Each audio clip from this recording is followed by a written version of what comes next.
Bonjour à toutes et à tous, bienvenue sur Grand Lille TV, merci d'être en notre compagnie en cette matinée du mardi 3 décembre, il est tout juste 7h30. Et bon réveil donc et merci d'avoir choisi Grand Lille TV, voici toute l'actualité du jour dans votre métropole lilloise.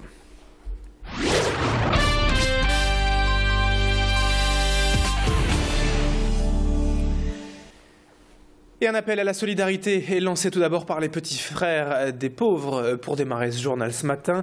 L'association dans la région manque aujourd'hui de bénévoles pour accompagner les personnes âgées isolées et les plus pauvres. À Lille, ils ne sont plus que 15 pour assurer cet accompagnement.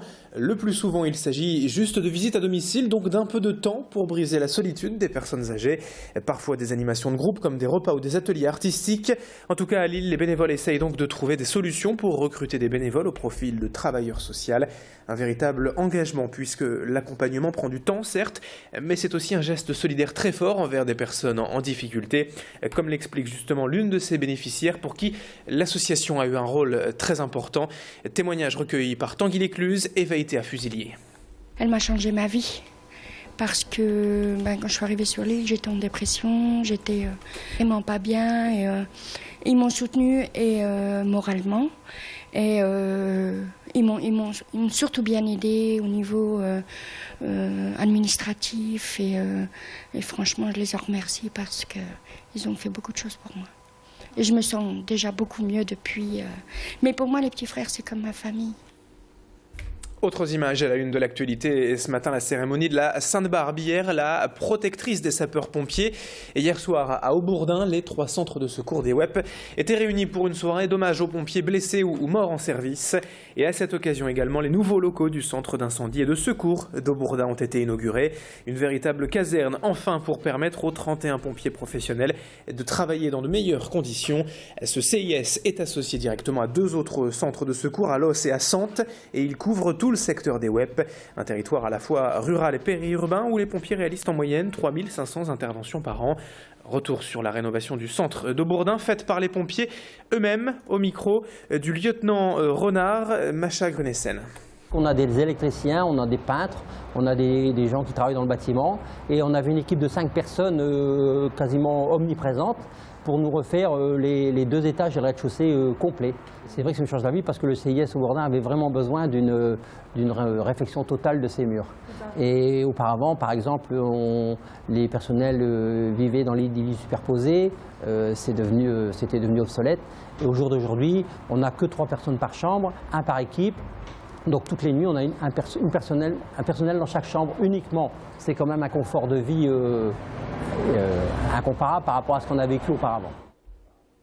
Et justement, puisqu'on parle des pompiers, notez cet important incendie cette nuit à Vervic Sud, rue des Frères Saint-Léger. Depuis 1h30 du matin, près de 70 pompiers sont sur place pour tenter de maîtriser ce violent incendie.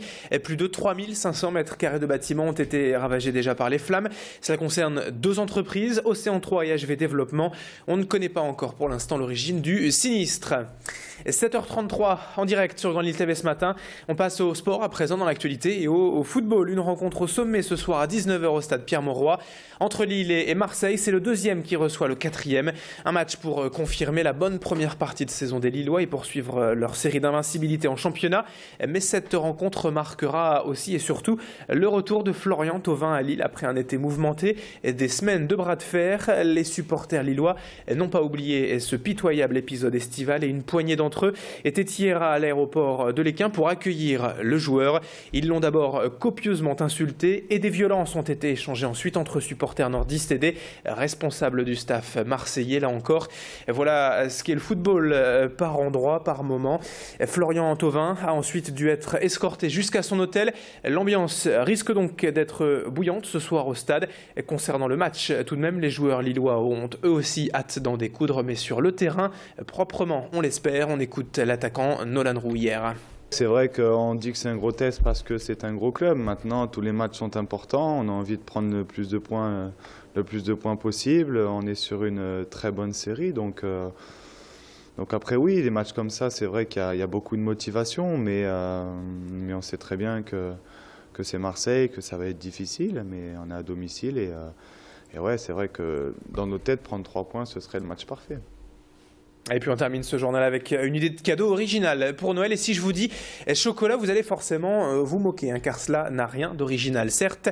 Mais ici, c'est l'emballage qui est à l'honneur avec cette idée de 2 étudiants lillois proposer du chocolat de qualité vendu dans des packagings originaux et solidaires.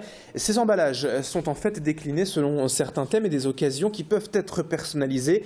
C'est le principe du scrapbooking qui consiste à assembler des motifs en carton ou en papier. Ce projet est donc aussi solidaire car il fonctionne grâce au commerce équitable. Les emballages sont confectionnés au Pérou directement et assemblés dans le Nord dans un ESAT par des personnes handicapées. Explication complémentaire avec ces 2 étudiants en lillois. Leur idée expliquée au micro d'Idil Gunaï. Pendant 9 mois, j'ai managé un musée du chocolat qui s'appelle Choco Museo.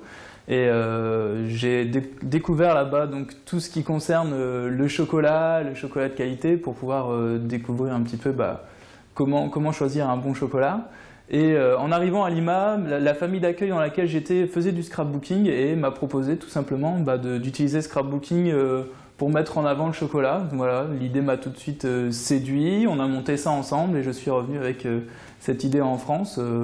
Voilà, qu'on continue encore à travailler avec le Pérou dans la démarche équitable. Voilà, fin de ce journal, 7h36 en direct, mardi matin sur Grand Lille TV. L'info continue dans un instant avec la météo et l'infotrafic tout de suite.